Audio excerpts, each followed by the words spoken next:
ऐसा लगता है कि यह लड़का बूढ़े आदमी को अलविदा कह रहा है, लेकिन वास्तव में उसने चुपके से एक सेल फोन उसकी जेब में रख दिया। फिर उसने अपने दादाजी को एक संदेश भेज दिया, लेकिन अचानक उसे उसका उत्तर मिलता है और लड़का इस पर विश्वास नहीं कर सकता और वो तुरंत उसे देखता है। यह अक्षरों का एक अजीब तार है, उसमें कुछ लिखा है लेकिन लड़के को समझ नहीं आता। वो अपने पिता को खोजने के लिए नीचे की ओर दौड़ता है और उसे बताता है कि दादाजी मरे नहीं हैं, लेकिन पिताजी ने उसे बताया कि यह असंभव है क्योंकि अस्पताल में शव परीक्षा की गई थी और यह पुष्टि की गई थी कि दिल का दौरा पड़ने के बाद वो मर गए हैं और मरने से पहले उसे सेल फोन से टेक्स्ट मैसेज मिले होंगे। शायद यह सिर्फ एक नेटवर्क की गड़बड़ी है, इसलिए हंगामा मत करो। लेकिन उसके पिता की बातों ने उसे विचलित नहीं किया और वो जानना चाहता है कि क्या हो रहा है और क्या किसी ने फोन ले लिया है। और लड़का कब्रिस्तान में अकेला जाता है और दादाजी के नंबर पर कॉल करता है और फिर जमीन पर लेटकर ध्यान से सुनता है और जमीन से फोन की घंटी बजती है। इसका मतलब है कि फोन अभी भी ताबूत में है, लेकिन वास्तव में क्या हुआ है? और लड़के ने बहुत अधिक अनुमान लगाने की हिम्मत की और आराम से बैठकर सोचने लगा और सोचा कि शायद यह एक नेटवर्क विफलता है, लेकिन उसे उम्मीद नहीं थी कि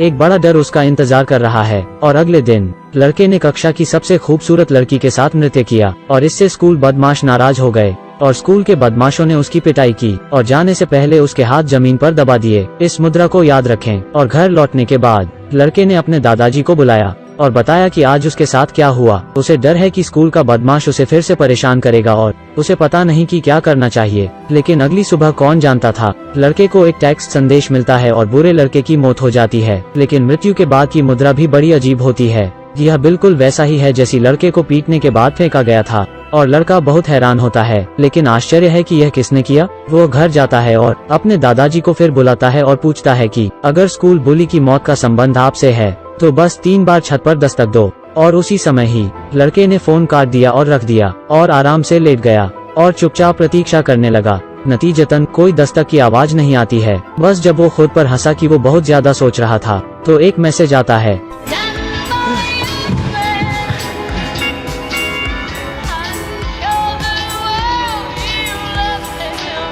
लेकिन वो संपर्क करने से बहुत डरता है और घंटी खत्म होने तक रुकता है। फिर ध्यान से फोन उठाता है और वो फोन देखता है, लेकिन कौन जानता था कि दादाजी ने एक और संदेश भेजा है। और लड़का फिर से चौंक जाता है और वो संदेशों की जांच करने के लिए जमीन पर लेट जाता है और एक और अजीब मैसेज आता है। लेकिन लड़का अब और नहीं सह सकता।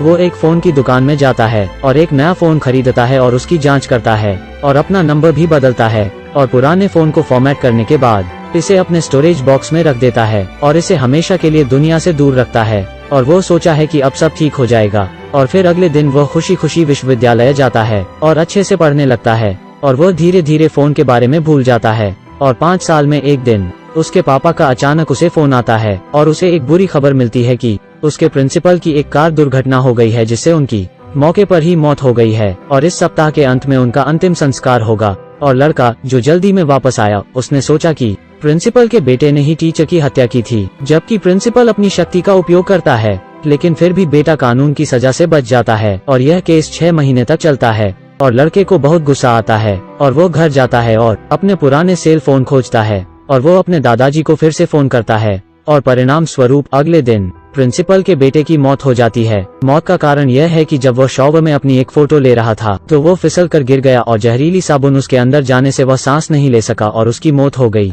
लेकिन लड़का इस सब विश्वास नहीं कर सकता। इस समय लड़के को अपने दादा से फिर से एक संदेश मिलता है जिसमें कई अक्षरों लिखे हुए हैं और वो संदेश का अर्थ समझने की कोशिश करता है। SSSC का मतलब है सबसे पिछड़े हुए और छोटे लोग। और लड़का उसका अर्थ समझ जाता है और कुछ सोचने लगता है और खुद से बात करता है और नदी की ओर देखता है। और फिर वो अपनी जेब से अपना पुराना फोन निकालता है और इसे पानी में फेंक देता है। ऐसी बहुत सी चीजें हैं जिनके बारे में वो अभी सुनिश्चित नहीं हो सकता, लेकिन एक बात है जिसके बारे में वो निश्चित है कि वो भी जरूर मर जाएगा जब उसकी समय सीमा समाप्त हो जाएगी।